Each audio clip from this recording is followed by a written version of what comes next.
Hello everyone. Okay, continue करेंगे। हमने cat 2023 slot one के क्वांट सेक्शन के कुछ क्वेश्चन ऑलरेडी डिस्कस कर लिए थे पार्ट वन में। तो पार्ट टू में उससे आगे कंटिन्यू करेंगे। 6 क्वेश्चन हमने किए थे, 7th क्वेश्चन से स्टार्ट करते हैं।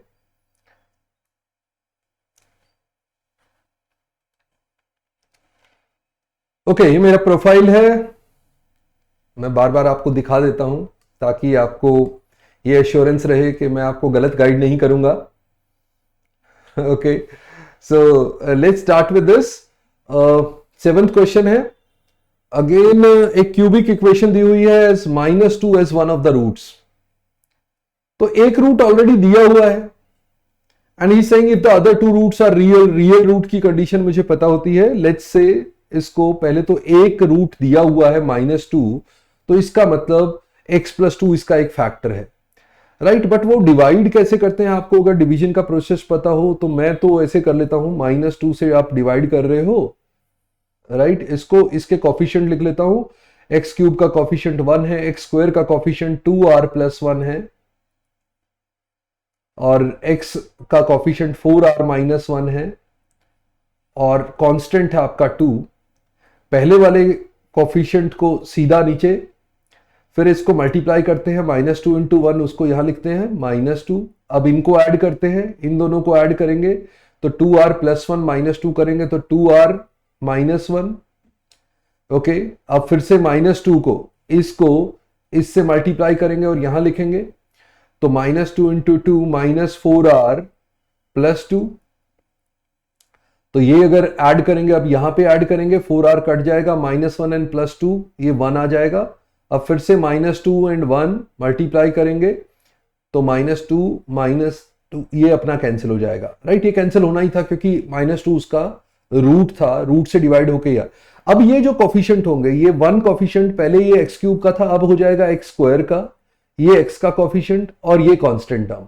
तो आपकी इक्वेशन बनेगी x square plus 2r-1 into x plus 1। ये जो क्वाड्रेटिक आपकी बन गई, इसको पहला फैक्टर आपका -2 रूट था, इसका मतलब x+2 आपका एक फैक्टर था, तो ये इक्वल टू 0 बन गई। जो ऊपर वाली इक्वेशन को अगर आप x+2 से डिवाइड करेंगे क्योंकि -2 उसका फैक्टर है, तो आपके पास ऐसा फॉर्मेट आ जाएगा। आप अपना जैसे डिवीजन का तरीका है वैसे कर सकते हैं, राइट। तो अब ये जो बचे हुए दो रूट है वो उसने कहा था if the other two roots are real, यानी इस क्वाड्रेटिक के रूट जो है वो रियल है। रियल का मतलब होता है b² - 4ac must be greater than equal to 0। ये d डिस्क्रिमिनेंट आपका ग्रेटर देन इक्वल टू 0 होना चाहिए, यानी कि 2r-1 का स्क्वायर -4ac, 4 इंटू 1 इंटू 1 4 ही है, ये ग्रेटर देन 0 होना चाहिए। तो आप इसको कर सकते हो कि 2r-1 का square must be greater than equal to 4, right. अगर x स्क्वायर ग्रेटर देन 4 हो तो इसमें हम यहां पे ऐसे कर लेते हैं कि 2r-1 या तो -2 से छोटा होगा और 2r-1 2 से बड़ा होगा, राइट। तो इसका मतलब 2r -2 + 1 हो जाएगा, -1 यानी r या तो -1/2 से छोटा होगा और यहां पे 2r ग्रेटर देन 3 और r greater than equal to 3/2 होगा। तो r की वैल्यू उसने पूछा है minimum possible non negative integer value of r। तो r या तो ये तो नेगेटिव होगा, तो ये तो लेना नहीं है हमें, यानी कि पॉजिटिव में ग्रेटर देन इक्वल टू 3/2 है, उस इंटीजर वैल्यू लेनी है। इंटीजर वैल्यू मिनिमम वैल्यू 3/2 से बड़ी हो, मिनिमम वैल्यू कौन सी होगी 2, राइट। क्योंकि r 3/2 क्या है 1.5, 1.5 से बाद इंटीजर कौन सा आएगा minimum, that is 2। So the answer will be 2। Okay, चलो ये भी मैथमेटिकल था। मैं बिल्कुल वो वाले क्वेश्चंस पे जो एप्टीट्यूड के नहीं मैथमेटिकल हो जाते थोड़े से, तो उनमें मानता हूं कि मैथ्स वालों को, जिसको मैथ्स समझ में आता है उसको एजो मिलता है थोड़ा सा, राइट। बट स्टिल डुएबल था अगर क्वाड्रेटिक आप जानते हैं। चलो नेक्स्ट पे आ जाते हैं। नेक्स्ट क्वेश्चन है पूरी बड़ी कहानी लिखी हुई है। Vrishti went on an 8-hour trip in a car. Before the trip, the car had traveled a total of x kilometer till then, where x is a whole number and is palindromic. Palindromic क्या होता है? Palindrome क्या होता है? उल्टा सीधा एक समान, right? Reversive. That is x remain unchanged when the digits are reversed. अगर आप digit को reverse करके भी कर दो तो वो same बन रहा है, right? At the end of the trip, the car had traveled a total of 26862 kilometer till then. This number again being palindromic. देखो ये 26862 को अगर उल्टा करके भी लिखो तो उल्टा रिवर्स से पढ़ो तो भी 26862 है, राइट? तो ये फाइनल है उसका, मतलब 26862 उसकी फाइनल रीडिंग है।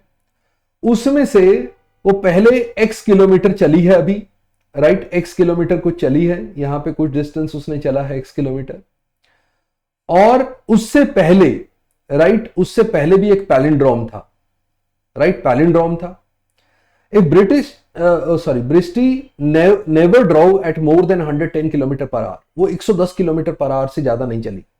8 घंटे का ट्रिप है, 110 किलोमीटर की स्पीड से ज्यादा नहीं चली। दैट मीन्स 880 किलोमीटर से लेस ही चली होगी, लेस या equal, so less than equal to 880 kilometre, right?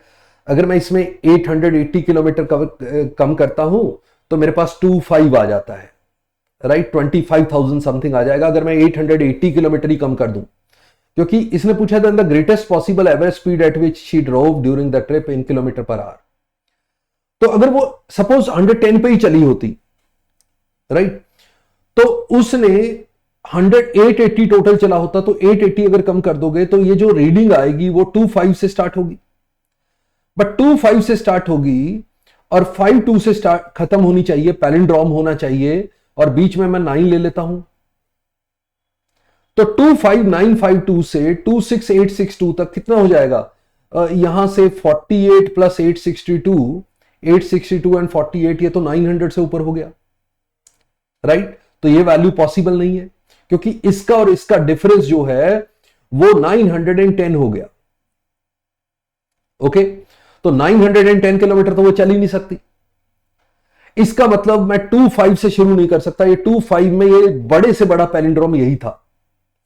तो इसका मतलब अगर मैं 26 में ही रखूं तो 26 में मिनिमम कितना हो सकता है पैलिंड्रोम जो आ जाए? 26062। तो अगर इसमें और इसमें कितना डिफरेंस है? वो 800 का है।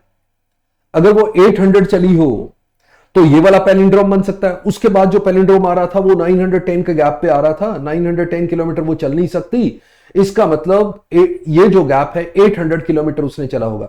देखो ये पहले वाली रीडिंग है जो पैलिंड्रोम होनी चाहिए, ये अब वाली रीडिंग उसने दे रखी है वो भी पैलिंड्रोम। इनके बीच में जो गैप है, राइट, देखो पैलिंड्रोम कैसे बनना है, या तो ये रीडिंग अगर 26 से शुरू हो रही है तो मैं मैक्सिमम इसमें से गैप बनाना चाहूं तो 26062 से मैक्सिमम गैप बन सकता है। अगर 25 से शुरू होती तो मैक्स जो मिनिमम गैप भी होता तो 25952, उसमें मिनिमम गैप में ही 910 किलोमीटर बनते हैं, वो हमारे पास पॉसिबल नहीं है। तो यहां पे 800 किलोमीटर बनते हैं। तो 800 किलोमीटर अगर उसने 8 घंटे में चले हैं, राइट, 8 आवर्स, तो 100 kilometre per our should be the speed, maximum speed, right, the greatest possible average speed at which she drove during the trip is 100 kilometre per hour, right? अच्छा क्वेश्चन था, logical question था। चलो next पे आ जाते हैं। Now the minor angle between the hour hand and the minute hand of a clock was observed at 8:48 am. The minimum duration in minutes after 8:48 am when the angle increases by 50%. So 50% angle increase करना वो समझ में आता है। मैं देखो angle change होता है, एंगल चेंज होने की स्पीड होती है, आवर हैंड और मिनट हैंड के एंगल चेंज होने की स्पीड होती है 5.5 डिग्री पर मिनट, राइट? ये डिग्री पर मिनट, इसको 11/2 डिग्री पर मिनट आप कह सकते हो। क्यों? क्योंकि आर हैंड चलता है 1/2 डिग्री पर मिनट पे और मिनट हैंड चलता है 6 डिग्री पर मिनट पे, तो दोनों एक ही डायरेक्शन में चलते हैं, तो रिलेटिव स्पीड आती है 5.5 डिग्री पर मिनट, विच इज 11/2 डिग्री पर मिनट। बट ये तो तब मैं देखूंगा ना जब मुझे पता हो किसका 50%, मतलब कितना एंगल बढ़ाना है, राइट? तो 8:48 पे पहले एंगल लेना पड़ेगा, और एंगल होता है किसी भी HRM मिनट पे आप एंगल देखें तो एंगल होता है -h × 30 + m × 11/2 इसका मॉड ले लें तो आपको एंगल मिल जाएगा। तो जैसे 848 था तो इसका एंगल हमारे पास होता -8 इंटू 30 प्लस 48 इंटू 11/2, तो 2 इंटू 24, ये आ गया आपका 24 इंटू 11, इसको बोल सकता हूं 24 इंटू 10, तो -24 into 10 plus 24 into 11 is 24 into 1 which is 24, यानी 24 डिग्री जो था वो एंगल था। अगर 24 डिग्री उनमें एंगल था, पहले 848 पे 24 डिग्री था, 50% बढ़ाना है मतलब 12 डिग्री बढ़ाना है, 12 डिग्री का एंगल बढ़ाना है मुझे, और पर मिनट एंगल बढ़ता है 11/2, राइट, 11/2 का एंगल बढ़ता है पर मिनट, तो कितने मिनट लगेंगे? सो 12 इंटू 2/11 यानी 24/11 मिनट्स लग जाएंगे, which is B option, right. कितने मिनट लगेंगे उसको 50% एंगल इंक्रीज करने में? तो 24/11 मिनट्स। अगर आपको क्लॉक्स आपने किया हो, राइट, आपने फॉर्मूला कर रखा हो -h into 30 plus m into 11/2, इसको डिफरेंट फॉर्म में बट किया होता है, जिसने भी क्लॉक पढ़ा होता है, angle between our and minute hand is the basic thing, सबसे पहला जो आपको एंगल पता होना चाहिए, राइट। ओके, चलो नेक्स्ट पे आ जाओ। In an examination, the average marks of 4 girls and 6 boys is 24. Each of the girl has the same marks while each of the boy has the same mark. Okay. If the marks of any girl is at most double the marks of any boy, but not less than the marks of any boy. देखिए जरा, suppose करो यहां पे हमारे पास है 4 girl और 6 boys. वो कह रहे the marks of any girl is at most double the marks but not less the marks. तो कहां तक रेंज है? गर्ल के मार्क जो हैं मिनिमम बॉयज के इक्वल हो सकते हैं, तो बॉयज के इक्वल हो तो मैं इक्वल हो तो पहले मैं इक्वल ले लेता हूं कि इसके भी 4 बॉयज के इक्वल है, 6 बॉयज मतलब 10 बॉयज के जो मार्क्स हैं वो 240 है, क्योंकि एवरेज 10 का 24 दे रखा है, तो 24 इंटू 10 240 टोटल हो गया, राइट। 24 एवरेज है, 10 स्टूडेंट्स हैं, तो 240 मार्क्स टोटल है। तो अगर 10 बॉयज के टोटल मार्क्स 240 हैं, अब इस केस में मैंने क्या लिया कि हर गर्ल और बॉय का मार्क सेम है, राइट, सेम है, तो उसमें बॉय का मार्क आ गया 24, तो गर्ल के भी 24। तो हमारे पास इस केस में जो हमें बताने हैं स्कोर 2 गर्ल और 6 बॉयज का, यानी कि वो भी 2 बॉयज और 6 बॉयज, यानी 8 बॉयज हो जाएंगे, तो 8 इंटू 24, तो टोटल हमारा हो जाएगा 12 इंटू 8 96 का डबल 192। तो इस केस में आ गया जब मैंने बॉयज के गर्ल्स के इक्वल ले लिए, तो गर्ल के मार्क्स बॉयज के इक्वल हो सकते हैं मिनिमम, राइट, क्योंकि गर्ल के बॉय से कम नहीं हो सकते गर्ल के मार्क। अब दूसरा केस है कि गर्ल के मार्क बॉय से डबल हो,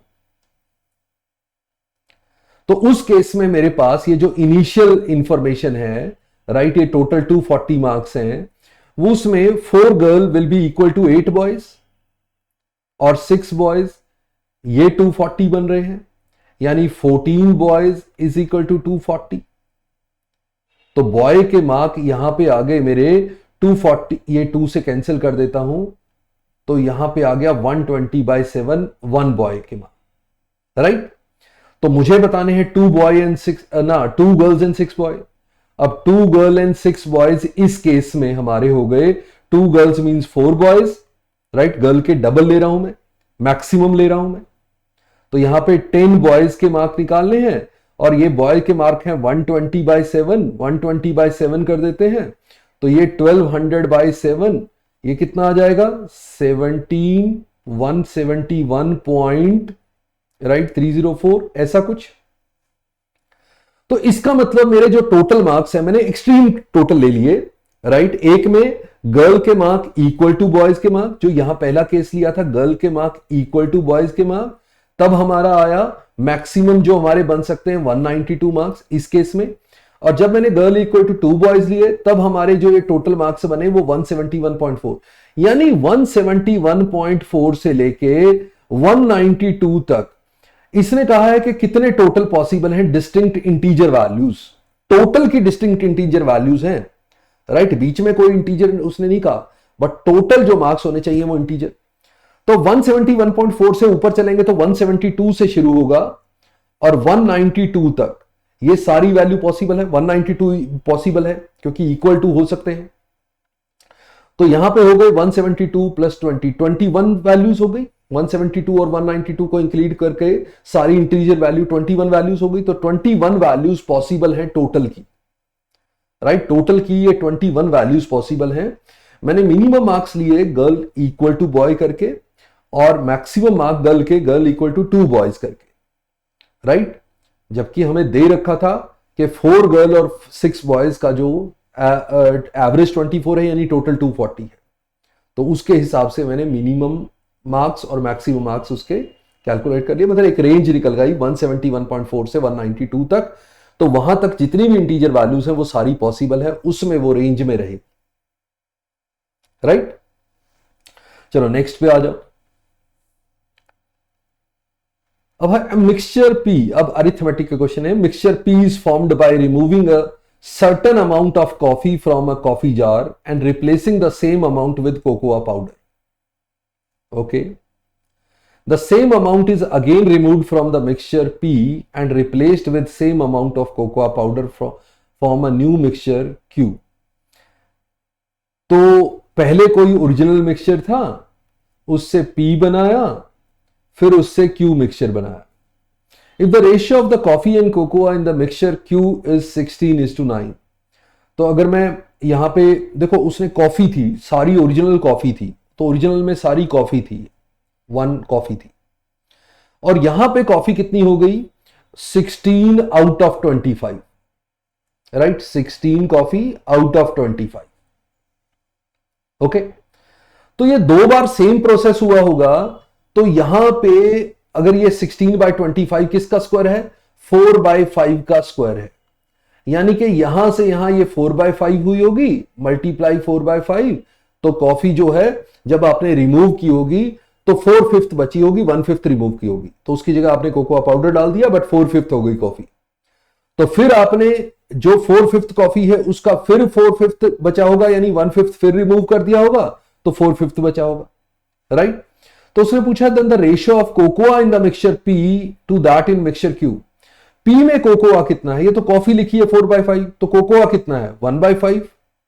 ये पी में, ये कोकोआ जो है पी में और क्यू में मैं यहां लिख रहा हूं।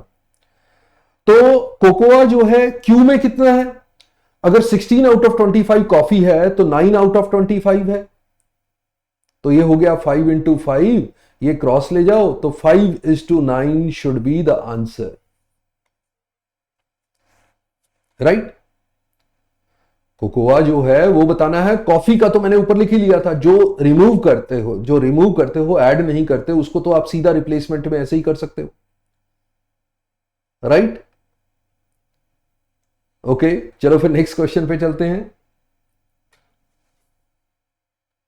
नेक्स्ट क्वेश्चन है आपका, salaries of 3 friends Sita, Gita and Mita are initially in the ratio 5:6:7। चलो लिख लेते हैं, सीता, गीता और मीता ये 5, 6 और 7 के रेशियो में सैलरी है। In the first year they get salary hike of 20%। अच्छा, इसको रिस्पेक्टिवली लिखा हुआ है, तो इसको 20% मिला, तो 20% आप बढ़ा दोगे, 1/5 बढ़ाओगे, ये 6 हो जाएगी, राइट, इजी है। 20% 5 का 1 होगा, बढ़ जाएगी, राइट, इंटू 6/5 कर दो। गीता की आपने बढ़ाई 25%, 6 का 1/4 बढ़ा दिया, 1.5 बढ़ गई आपकी, राइट, ये 25% बढ़ा रहे हो आप, तो यहां पे हो गई 7.5। यहां पे आपने 20% बढ़ाया है, सो 20% बढ़ाना है तो 1.4 बढ़ जाएगा, यानी 8.4 हो गई। Now, in the second year, Sita and Meeta get salary hike of 40% and 25% is get. Sita 40%, इसका 40% बढ़ाना है, तो 6 का 40% यानी 2.4 हो जाएगा, तो 8.4 आ जाएगा। एंड दूसरा है मीता का, मीता गेट 25%, 25% इसका 1/4 है, राइट, 25% इसका 1/4 है, यानी 2.1 है, तो ये हो गई 10.5। And the salary of Gita becomes equal to the mean salary of the three friend. Gita का मीन सैलरी हो गया। अब मीन इन दोनों का ही ले लो, 8.4 और 10.5 का मीन ले लो, तो ये हो गया 10 8 18, 18.9 का मीन लोगे तो 9.45, सो 9.45 आ गया, राइट। जो इन दोनों का मीन लिया तो अब तीनों का मीन 9.45 ही आएगा, right. Now the salary hike of Gita in the second year, Gita की सेकेंड ईयर में हाइक कितनी हुई, 7.5 से 9.45, तो कितनी हो गई, इंक्रीज हुआ 1.95 का, कितने पे, 7.5 पे। तो ये परसेंटेज बताना है, राइट, परसेंटेज बताना है तो इंटू 100 करके बता देते हैं। चलो ये पॉइंट से हटाते हैं, जीरो यहां लग गई और ये एक जीरो यहां खत्म, और 5 इंटू 2, 5 इंटू 15, 15 इंटू 1, 4 5 3, 13 इंटू 2, 26%। 26% आपका हाइक आ गया गीता की से, राइट। तो बहुत सिंपल परसेंटेज का वो था कि हाँ कंसंट्रेट करके, थोड़ी सी स्टोरी लंबी की थी उसने, तो आराम से उसको किया जा सकता था, राइट। अच्छा क्वेश्चन था, ओके। तो चलो आज के लिए इतना ही। नेक्स्ट मैंने आपको बताया था कि कैट 2023 का जो स्लॉट 1 का हम ये डिस्कस कर रहे हैं, इसको 4 पार्ट्स में, 4 पार्ट्स में मैंने डिवाइड किया है। तो ये पार्ट 2 था, हम थर्ड पार्ट क्वेश्चन नंबर 13 से आगे कंटिन्यू करेंगे, राइट। पहले पार्ट में भी हमने 6 क्वेश्चन किए थे, 6 क्वेश्चन इसमें, और आगे हम 5 क्वेश्चन और करेंगे, राइट, थर्ड और फोर्थ पार्ट में। Okay then, see you in the next session, bye bye, नमस्ते, जय हिंद, थैंक यू।